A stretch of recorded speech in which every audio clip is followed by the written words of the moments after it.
Toxic ಚಿತ್ರ ಕರ್ನಾಟಕದಲ್ಲಿ ದೊಡ್ಡ ಮಟ್ಟದಲ್ಲಿಯೇ release ಆಗುತ್ತಿದೆ. ಮೊದಲ ದಿನ ಬೆಂಗಳೂರಿನಲ್ಲಿ ಮುಂಜಾನೆಯ ಶೋಗಳು ಪ್ಲಾನ್ ಆಗಿವೆ. ದಾಖಲೆಯ ಸಂಖ್ಯೆಯಲ್ಲಿಯೇ ಈ ಚಿತ್ರದ ಶೋಗಳು ಪ್ಲಾನ್ ಆಗಿವೆ.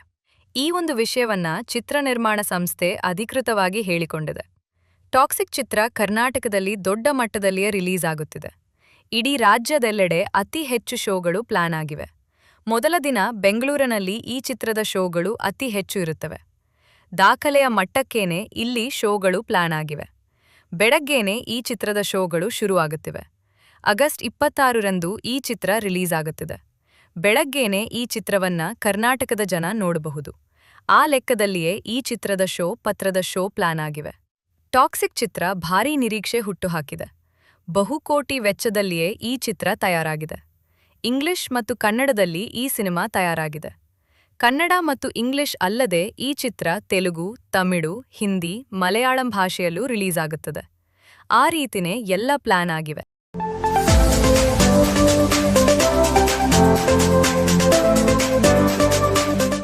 ಸಿಟಿ ಲೈಟ್ ಸಿನಿಮಾದ ಮೂಲಕ ನಟ ದುನಿಯಾ ವಿಜಯ್ ಅವರ ಎರಡನೇ ಪುತ್ರಿ ಮೋನಿಶಾ ವಿಜಯ್ ಕನ್ನಡ ಚಿತ್ರರಂಗಕ್ಕೆ ಪದಾರ್ಪಣೆ ಮಾಡುತ್ತಿದ್ದಾರೆ. ಈ ಸಂದರ್ಭದಲ್ಲಿ ಬೆಂಗಳೂರಿನ ಮೆಜೆಸ್ಟಿಕ್ನಲ್ಲಿ ತಮಗಾಗಿರುವ ಕೆಟ್ಟ ಅನುಭವವನ್ನು ನಟಿ ಮೋನಿಶಾ ಶೇರ್ ಮಾಡಿಕೊಂಡಿದ್ದಾರೆ.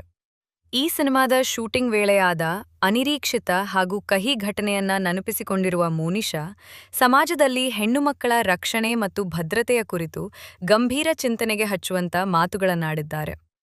ಎಸಿಟಿ ಲೈಟ್ ಸಿನಿಮಾದ ಶೂಟಿಂಗ್ ನೆಪದಲ್ಲಿ ನಮ್ಮಪ್ಪ ನನ್ನನ್ನ ಮೆಜೆಸ್ಟಿಕ್ನ ಪ್ರತಿಯೊಂದು ಮೂಲೆಗೂ ಕರೆದುಕೊಂಡು ಹೋಗಿದ್ರು.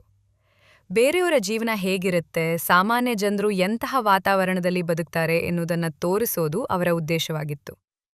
ಆ ಅನುಭವ ಆದ್ಮೇಲೆ ಶಾಕ್ಗೆ ಒಳಗಾದೆ. ನಿಜಕ್ಕೂ ಇದು ನಾನ್ ಹುಟ್ಟಿ ಬೆಳೆದ ಬೆಂಗಳೂರ ಅಂತ ಅನ್ಸಿತ್ತು. ಅಂದು ನನ್ನ ಪಾಡಿಗೆ ನಾನು ನಡ್ಕೊಂಡು ಬರ್ತಿದ್ದೆ.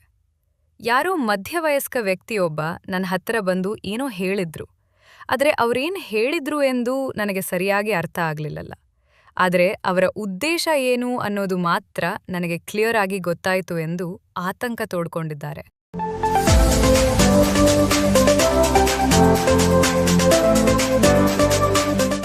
ಸ್ಯಾಂಡಲ್ವುಡ್ನಲ್ಲಿ ಅಚ್ಚರಿಯ ಸಿನಿಮಾ ಒಂದು ನಿರ್ಮಾಣಗೊಳ್ಳುತ್ತಿದೆ.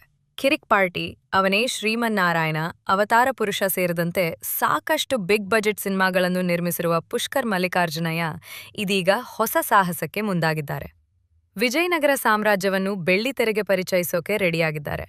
ಈ ಸಿನಿಮಾ ಅದ್ಧೂರಿ ಬಜೆಟ್ನಲ್ಲಿ ನಿರ್ಮಾಣ ಆಗುತ್ತಿರುವುದು ವಿಶೇಷ. ಚಿತ್ರದ ಮತ್ತೊಂದು ವಿಶೇಷ ಅಂದ್ರೆ ಈ ಸಿನಿಮಾವನ್ನು ಅವರೇ ನಿರ್ದೇಶನ ಮಾಡುವುದರ ಜೊತೆಗೆ ನಾಯಕನಾಗಿ ಪರಿಚಯ ಆಗುತ್ತಿದ್ದಾರೆ. ಇದು ದಿಢೀರಂತ ತಯಾರಾಗುತ್ತಿರುವ ಚಿತ್ರವಲ್ಲ. ಕಳೆದ 3-4 ವರ್ಷಗಳಿಂದ ಅದಕ್ಕೆ ಬೇಕಾದ ಪೂರ್ವ ತಯಾರಿಯಲ್ಲಿ ತೊಡಗಿಸಿಕೊಂಡಿದ್ದ ಅವರು ಇದೀಗ ಸಿನಿಮಾವನ್ನು 70% ಪೂರ್ಣಗೊಳಿಸಿದ್ದಾರೆ. ಪಕ್ಕಾ ತಯಾರಿ ಮಾಡಿಕೊಂಡೇ ಅಖಾಡಕ್ಕೆ ಇಳಿದಿದ್ದಾರೆ. ಈವರೆಗೂ ಕನ್ನಡ ಚಿತ್ರೋದ್ಯಮದಲ್ಲಿ ಆಗದೇ ಇರುವಂತಹ ಪ್ರಯೋಗವನ್ನು ಈ ಚಿತ್ರದಲ್ಲಿ ಮಾಡಿದ್ದಾರೆ ಪುಷ್ಕರ್ ಮಲ್ಲಿಕಾರ್ಜುನ್. ಈ ಚಿತ್ರವನ್ನು ವರ್ಚುವಲ್ ಪ್ರೊಡಕ್ಷನ್ ಚಿತ್ರೀಕರಿಸಿರುವುದು ವಿಶೇಷ. ಈವರೆಗೆ ಕನ್ನಡ ಸಿನಿಮಾದಲ್ಲಿ ಬಳಕೆಯಾಗದ ತಂತ್ರಜ್ಞಾನ ಇದಾಗಿದ್ದು, ದುಬೈ ಮತ್ತು ಮುಂಬೈ ಮೂಲದ ತಂತ್ರಜ್ಞರು ಈ ಚಿತ್ರಕ್ಕೆ ಕಾರ್ಯನಿರ್ವಹಿಸಿದ್ದಾರೆ.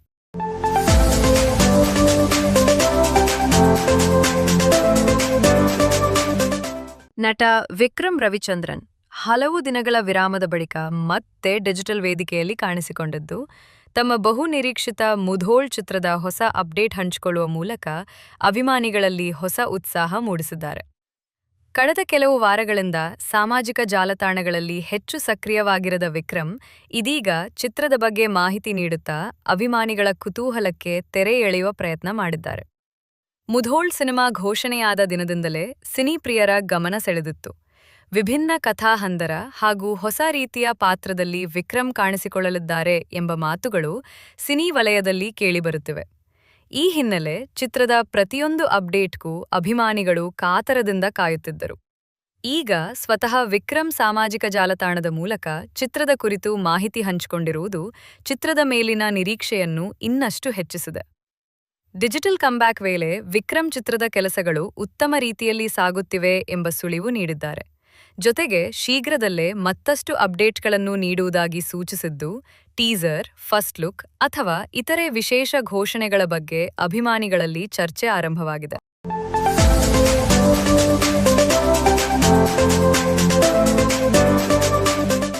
ಕನ್ನಡ ಮತ್ತು ತೆಲುಗಿನಲ್ಲಿ ತೆರೆಕಂಡ ಸೀತಾಪಯಣಂ ಚಿತ್ರದ ನಂತರ ನಿರಂಜನ್ ಸುಧೀಂದ್ರ ಇದೀಗ ತಮ್ಮ ಮುಂದಿನ ಚಿತ್ರ ಸ್ಪಾರ್ಕ್ ಬಿಡುಗಡೆಗೆ ಸಜ್ಜಾಗುತ್ತಿದ್ದಾರೆ.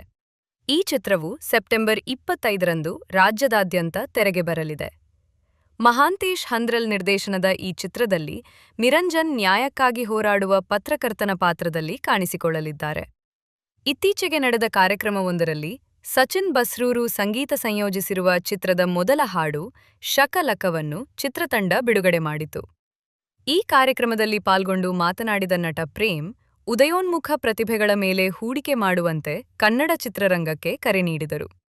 ಸ್ಪಾರ್ಕ್ ಚಿತ್ರದಲ್ಲಿ ಖಳನಾಯಕನ ಪಾತ್ರ ನಿರ್ವಹಿಸಿರುವ ಪ್ರೇಮ್, ನಿರಂಜನ್ ಅವರನ್ನು ಚಿತ್ರರಂಗದ ಭರವಸೆಯ ಯುವ ನಟರಲ್ಲಿ ಒಬ್ಬರು ಎಂದು ಬಣ್ಣಿಸಿದರು.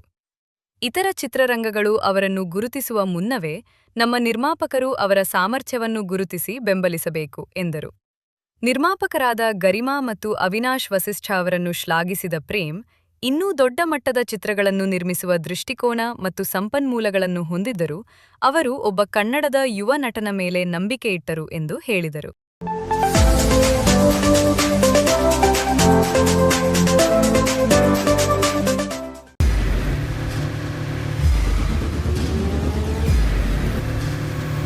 ಪ್ರಜಾಮಾರ್ಗ ನ್ಯೂಸ್, ಇದು ಜನಸಾಮಾನ್ಯರ ಧ್ವನಿ. ನಮಸ್ಕಾರ. ನೀವು ನೋಡ್ತಾ ಇದ್ದೀರಾ ಪ್ರಜಾಮಾರ್ಗ ನ್ಯೂಸ್. ರಾಷ್ಟ್ರದ ರಾಜ್ಯದ ರಾಜಕೀಯದ ಬಗ್ಗೆ ಹೆಚ್ಚಿನ ಸಿನಿಮಾ ಅಪ್ಡೇಟ್ಗಳಿಗಾಗಿ ಫಸ್ಟ್ ಲೈಕ್ ಮಾಡಿ, ಸಬ್ಸ್ಕ್ರೈಬ್ ಆಗಿ, ಹಾಗೆ ಫಾಲೋ ಕೂಡ ಮಾಡಬೇಕು.